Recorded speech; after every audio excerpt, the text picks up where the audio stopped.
Be honest, you regret it, right?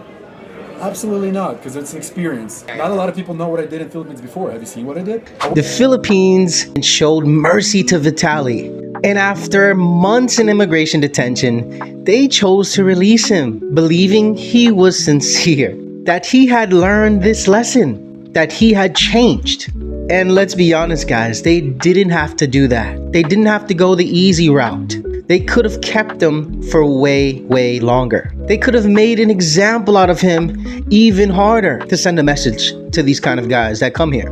They believed the remorse they were shown. And now after just days from landing back in the United States, he releases a video trash talking the Philippines, the government, immigration, and the entire jail system, calling it corrupt, calling it a human rights violation, admitting he paid a guard to keep a phone, bragging that he recorded and vlogged his entire detention stay. So the question is very simple, guys.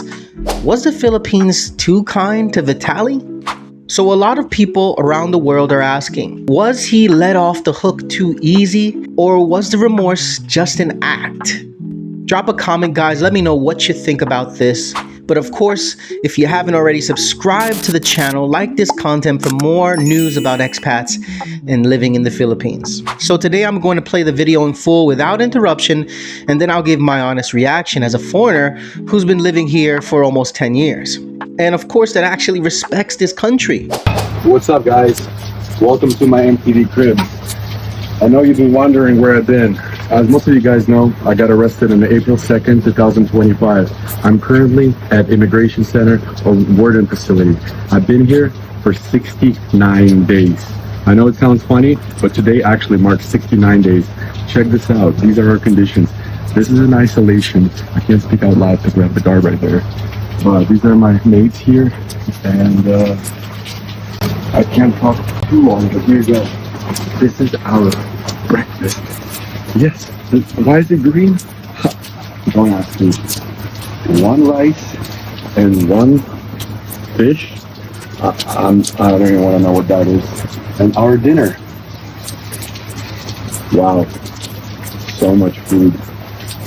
Let me show you why. If you guys are wondering why these bottles are here, that's rat protection. This place is infested with rats, cockroaches, hundreds of mosquitoes during the night here. It's absolutely disgusting.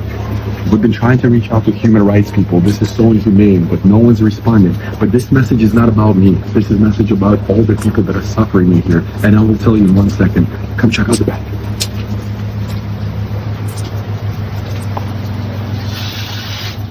This is how we shower. You guys are probably wondering if I dropped the soap. Not yet. Oops, I think I did. Alright. Jokes aside, come.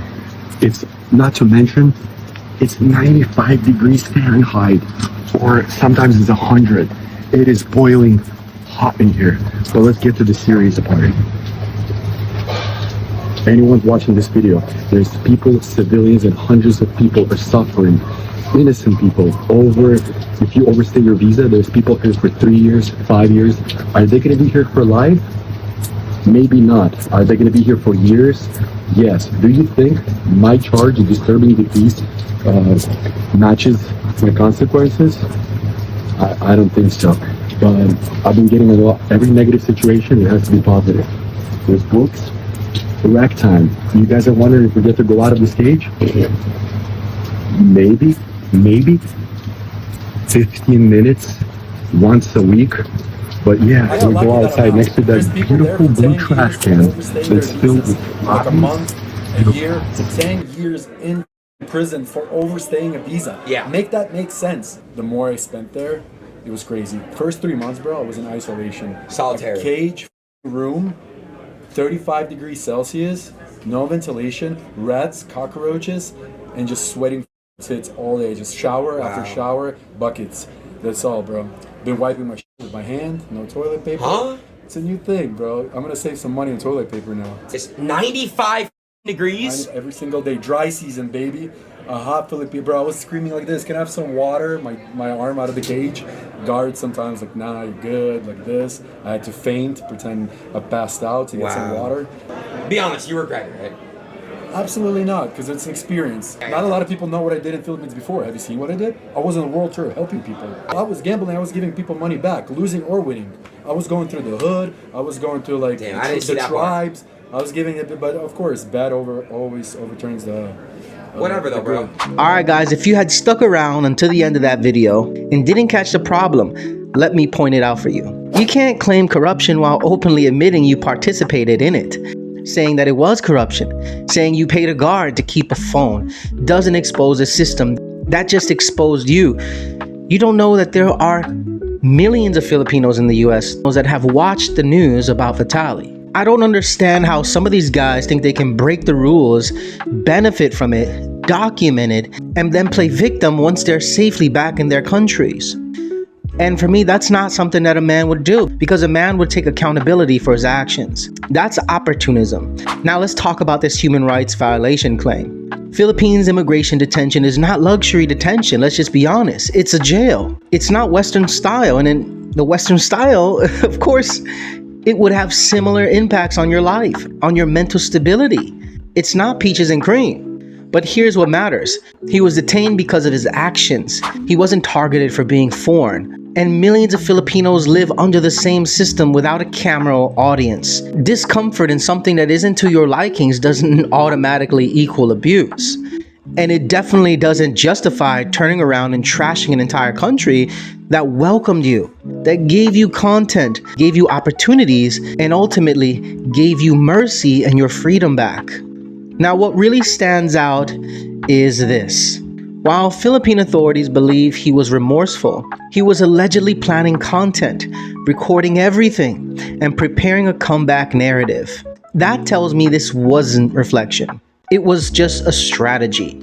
And let me be very, very clear for a lot of foreigners that are watching. Before we sign up to the Philippines, we know it's not a perfect place. There are so many things that exist that the people have to deal with, the system and the flaws that we have to deal with as foreigners on a daily basis. But coming here, raising hell, embarrassing institutions, and then monetizing it afterward from the safety of another country, that's not brave. That's like an internet warrior. And it is especially disappointing because the Philippines could have gone way, way harder. He was facing, 20-something years. So that's it, guys, and I won't make another Vitaly video again until something really crazy happened. Was there fair criticism? And was he telling the truth about everything he just said?